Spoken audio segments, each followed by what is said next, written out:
Good morning, Andre. This is Neil from Organizational Behavior Team 8. And today I have my team with me here. This is Tristan. This is Akshat. Hi everyone, my name is Akshit Shah. And this is Jamit. Hello, everyone. And today we'll be presenting our group presentation on the aerospace industry through the lens of organizational behavior. So, one of the main, can you change the slide? So one of the main reasons that we pursued aerospace industry is not because of the rockets or the aeroplanes, it's because of the amount of skilled diverse pool that this industry has with people from a lot of diverse backgrounds coming in to develop this industry. So that makes the perfect pool for us to kind of research and analyze their organizational behavior, their sort of interactions, and it makes the perfect presentation, the perfect industry to pursue our group presentation in. Some of the real challenges this industry is facing is about the leadership, as I'm sure with the current Boeing situation, you would be knowing there's a lot of clashes between the internal management teams, the internal business teams with the engineering teams, and it poses an interesting point of view, an interesting outlook to this industry as to what sort of ethics and what sort of behaviors of certain people should the industry take for the overall betterment of the people. And this is a very high stakes and it involves people's lives. So it's an interesting industry and it was with the group unanimity that we chose to work and study on it.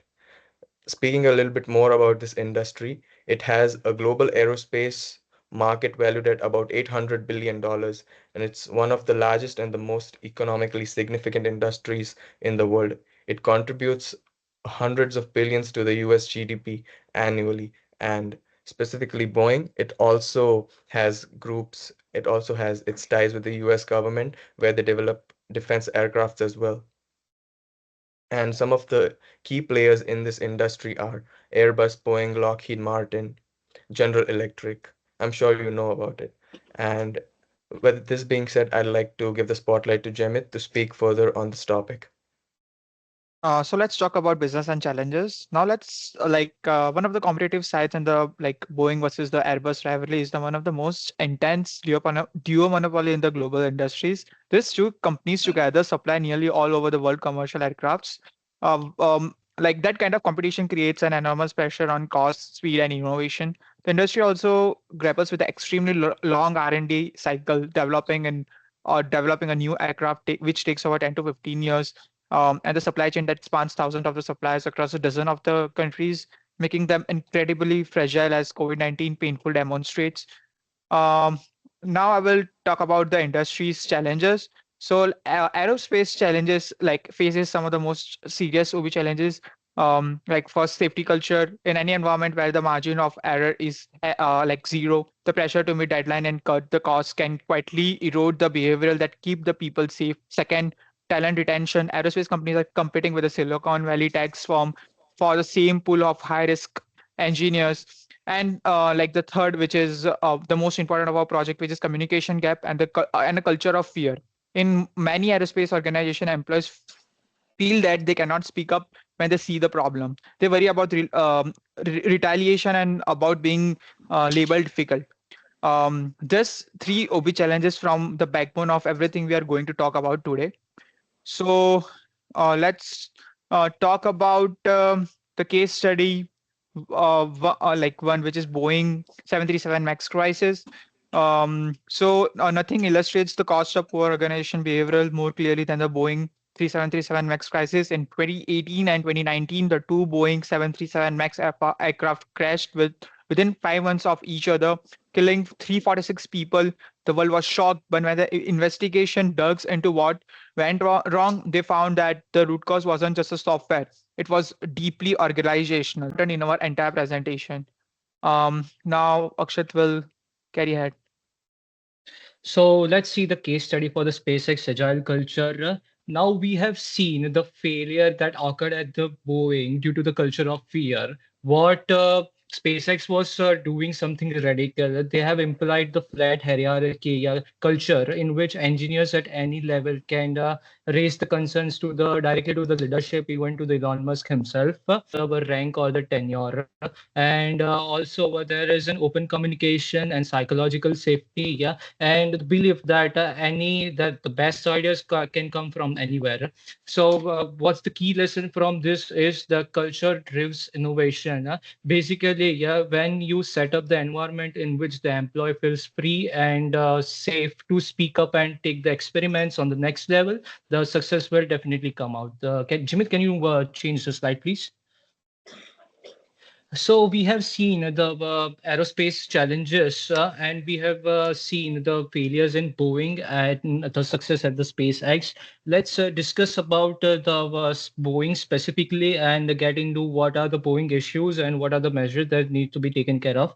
First of all, let's just take some basic overview of the company. So Boeing is an American aerospace company which was founded in nearly 1960, and they have been making airplanes since over a century. They are truly global with more than 170,000 employees that are working across more than 150 plus companies, and their headquarters resides in Arlington, Virginia. And like most of the big airplane commercial companies like Etihad, Qatar, Emirates makes the use of airplanes that are made by Boeing. Now let's get into the financial data of the company. In spite of being such a huge and large company, having a great legacy and all that, Boeing faced a financial loss of more than $6.17 billion in just quarter three of 2024. It's just one quarter. And after that, Kelly Ortberg was appointed as the CEO of the company with the mission to improve the financial status and also to transform the culture of the company, which led to the massive failure of 737 Dreamliner. That disaster occurred. Jimmy, can you just change the next slide, please? My friend Tristan will take from this, and he will explain about the Boeing issues and goals. Yes, hi. So this slide is about to do the right thing, and that's a textbook psychological safety crisis. Our measurable goal with this proposal is to move Boeing's psychological safety score from its current level of 61% to 80% within the year.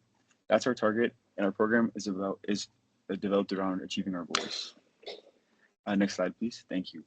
So we call our solution short for PSLAP, which stands for the Psychological Safety and Leadership Accountability Program, PSLAP. It's grounded in peer-reviewed research from Harvard Business School professor Amy Edmondson, who literally wrote the book on psychological safety in organizations. Here's what PSLAP looks like in practice. We're targeting Boeing's Renton, Washington facility, the home of the 737 MAX, as our pilot site. The program runs for 12 months across 5 structured phases, moving from diagnosis and leadership training. Moving from diagnosis and leadership training through team implementation and long-term culture embedding. We will train 400 frontline and mid-level managers, each receiving 40 hours of dedicated psychological safety leadership training. And we will establish 50 safety voice teams, small cross-functional groups where employees have a protected, structured space to raise concerns without fear. This isn't a one-day seminar. It's a full cultural transformation backed by data, accountability metrics, and ongoing coaching. Next slide, please. Thank you. So for budget resources and return on investment. The total one-year cost of PSLAP is $2.15 million. That includes $480,000 for specialized external consultants, $350,000 for training, development, and facilitation, and the remainder for program management, tracking tools, and evaluation infrastructure. Now let's put that number in context. Boeing 737 MAX crisis cost the company over $20 billion in settlements, grounding costs, and lost contracts. Our projected ROI is 3 to 10 times the program cost, driven by reduced safety incidents, lower employee turnover, fewer regulatory fines, and improved productivity. But beyond the financial return, the real value of PSLAP is this. It gives Boeing's employees permission to do what they already do, speak up, protect safety, and do their jobs with integrity. So, to close, we chose aerospace because it shows better than almost any other industry how organizational behavior shapes real outcomes. Boeing shows us the cost of getting it wrong. SpaceX shows us the reward for getting it right. And PSLAP is our roadmap for Boeing to make that shift. And thank you very much.